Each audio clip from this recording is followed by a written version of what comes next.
Ooby-doo, it's everyone's favorite boomer and vintage lens enthusiast. I had a plethora of digital cameras back from the beginning, around 2000, when you spent $500 and you got 2 megapixels. And this is it, the Kodak Dc3400. It's a nice camera, I liked it. For what it was worth, it did take good pictures because it's only 2 megapixel. But that's all there was around. And yeah, and it cost $500. So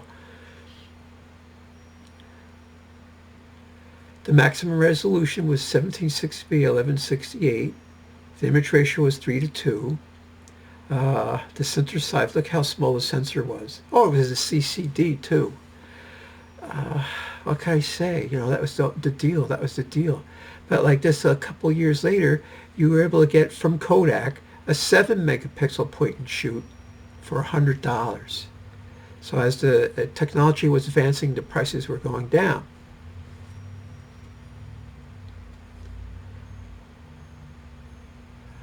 Here's only one ISO 100. The white balance is 3 presets. JPEG quality was good, better, best. The focal length equivalent was 38 to 76. Now good, better, best, but they did a thing where they always had, maybe I didn't adjust it because I just left it on good. And as I was process them, I put them on best. So as they get recompressed, they don't get funky. That's what I did. But then I was a dummy and a newbie and I didn't know anything. I mean, you only had a 20 megabyte card and you tried to put as many pictures as you could on it. And they were expensive. Damn, they were expensive. They were like $30, $40 each. Yeah, so what can I say? The aperture was 3.1 to 8.1, but the EXIF says f3. Digital zoom, I never used it. Macro focus range down to 10 inches. I use that a lot. 10 inches is better than nothing. That's all I gotta say. No manual focus. There's a programmed screen viewfinder. It had a small screen, 1.8 inches. It also had an optical viewfinder. The minimum shutter speed was half a second, and the fastest is 1/750th of a second. There's no aperture priority. There's no shutter priority. It's strictly programmed. That was it. Oh, it took good pictures, though. It had really nice color. Everyone was shooting 2 megapixel at the time, or 1 megapixel. So it was like, that was it. But then technology marched on, and you have techno-lust, and you got to have it. So you dump this thing, you get something else. It had a built-in flash. It had a self-timer I never used. Exposure compensation plus or minus 2. I think I always had it at a minus a half. But it did take good pictures. The colors were excellent. But of course, 2 megapixels, 1920 by 1080, it wasn't even that big.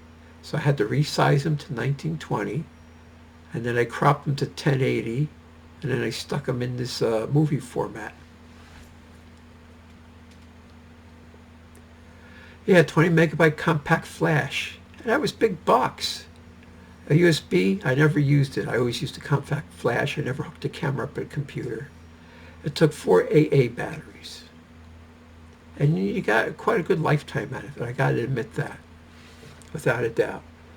Of course, that's what made the camera so heavy, was the 4 AA batteries. Otherwise, it was reasonably lightweight. It wasn't too small, wasn't too big. I felt comfortable using it.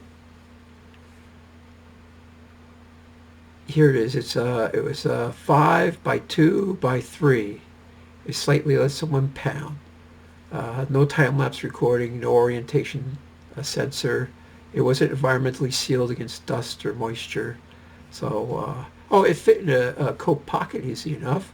And it had a strap. You could hang it around your neck, walk around with it all day. Wasn't that heavy. I sort of liked it, but once I got a 7 megapixel point and shoot, or a 4 megapixel, or whatever the heck I got, I dumped it. I sold it for like $200. Of course, now I see them for sale for $39. Just think, people are selling a 25-year-old camera for $30. Well, I don't know. Maybe get them at a thrift store for $5. Shop around. That's all I gotta say. But I liked it. It took good pictures. That's the one thing about digital cameras. You can take a lot of pictures and just erase the bad ones and keep the good ones. Now, mostly the autofocus was right on the money for the most part, and exposure was right on the money for the most part. So in that respect, it was a decent camera. Here, look at here's this mallard, male mallard and a female mallard. The colors are excellent. This picture was a little dark, and it had enough latitude that I was able to bring out the shadow detail. How about that? Here I am back in the park with a whole flock, squadron of mallards. And they were just hanging out there. It was really cold that day, super cold, February 2001. And my girlfriend lived by a hospital, and they had like a faux waterfall with like a motor that pumped the water up. And I also went to an orchid show, and it was in some mall in Wayne. And they just had them in the passageway. And I hung out. I took a whole bunch of pictures there.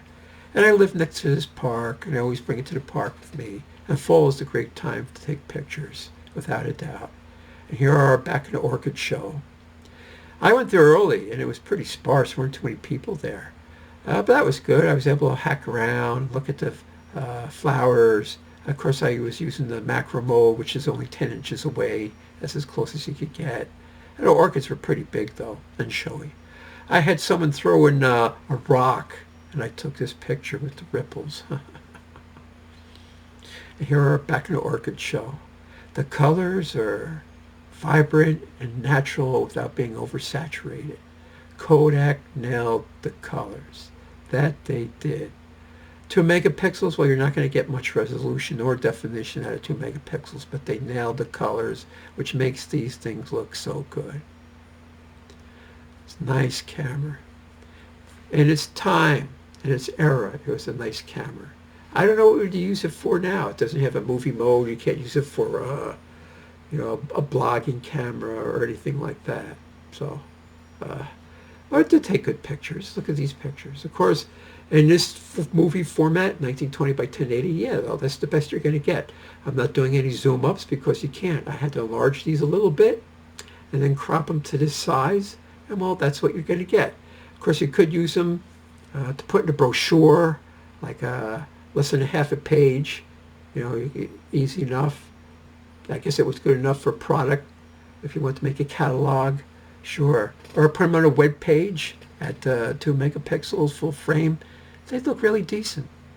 But there's no reserve. You couldn't crop or zoom up on anything with this. Nope, that's it. Forget about it. But I learned. That's what I learned. This is Hackensack now on Main Street, down where the courthouse is. I learned you take a lot of pictures, get ones that weren't composed right or had unintentional camera movement or something like that, and then you just have all these the goody pictures left over. But it took a lot of good pictures. They were in focus. If you had to keep in mind that it was always picking the slowest shutter speed and the widest aperture. That was the program it was for. Then you got to hold it pretty steady. You can't like jerk the shutter button. Bail bonds, I don't think they're there anymore. Look, that was 24 years ago. Here we are back in the park. There's all sorts of weird fungi there. Back in Hackensack, this is the hospital on Summit Ave, back when they were expanding it. I went to the park, and there's these weird fungi there. I never seen them before, never seen them after. They only grow on certain wood, under certain conditions. I don't know. I never seen these. What made them grow like this? I don't know. I got some clothes for my girlfriend, and I took some pictures of them. This is the fountain in front of the hospital. Kids chipped in at school $100,000 to buy that fountain. Down the street in 2001, me and my girlfriend we walk her dog and we watch them build this condos. And back in the park with more mushrooms. Yeah, 2001 was a good year for mushrooms and fungi, definitely. And the leaves put on an excellent show too. Yeah, this contrast of colorful leaves and then big brown shelf mushrooms. This is a crane that was by the condos they were building. I just wanted to take a picture of this machine. Here's more of those weird mushrooms. You know, I haven't seen them since, tinged with purple. Here's some toadstools, a leaf, some moss. Back to condo building. Oh, 2001 was a great fall. This thing had excellent colors. The Kodak Dc3400, 3400. Nice camera for colors. No doubt about it. You know, I haven't seen a really good fall since then, although other trees taken over from these. All these trees are older. I took them 21 years ago. Those trees have to be 21 years older than they were then. And I've been 10 or 15 years old. How long does a tree live? I don't know. 70, 80, 100 years. Columbines. This is a different park we went to, me and my girlfriend. And they were just all over. We couldn't get any closer to this, really. You know, it wasn't a true macro lens.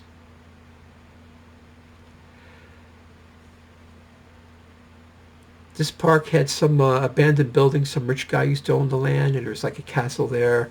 And then the state let it fall to rack and ruin. It's all decayed now and derelict. Nice camera. I mean, the colors, they nailed the colors. So good. You know, everyone had to match this. So here we're in the city. These are historical pictures, 2001, Times Square.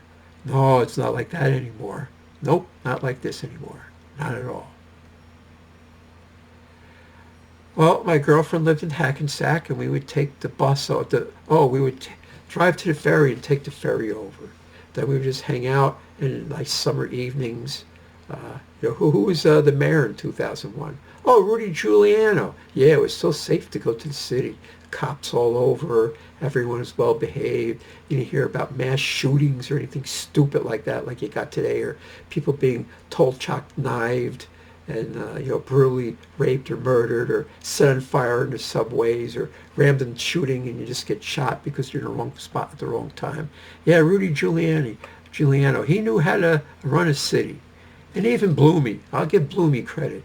You know, the city was safe back in them days. You know, they didn't let the punks run rampant. Now the punks have more rights than honest citizens. Well, that's just the way America is. Maybe it'll swing back now that this new guy's in the White House. I don't want to say his name because some people might freak out. You know, so yeah, but you know, I used to hang out in the city a lot. And remember, this is from 2001. Nothing is the same anymore. It's all different now. And this camera only had ISO 100. And I was shooting wide open at f3, you know, a tenth of a second. And I was really nailing this. All right, maybe I was leaning him against a wall or something like that. Or, you know, but they came out really good. I was surprised. So imagine, you know, you could go to the city now with a more advanced camera and get even better shots. I really like this picture. Some stretch limo. You know, you don't see stretch limos too much anymore. You know, they were real big around the turn of the century. But now you hardly see, now you see a stretch limo, it's a big deal. But they used to be all over. Kids got them for their proms or weddings or, you know, whatever, girl or boys night out, you're into stretch limo. Now you just don't see them. Not at all. Look at this, Madonna Live. You don't see Madonna Live on HBO anymore. Roxy Delicatessen. There's a lot of neon back in the days. This is before all LED lighting came out, so it was all mostly a lot of real neon and stuff. Marquee chasing lights, stuff like that. Texas Restaurant and Saloon. I wonder if they're still there. New York Sports Club. Someone built a house with rooms in it. There's always some weird stuff happening in the city. Ruby Foos. Remember, this is all 2001. I don't know, if you ever get this camera, you want to play with it, don't pay more than $20 for it. It's only 2 megapixel.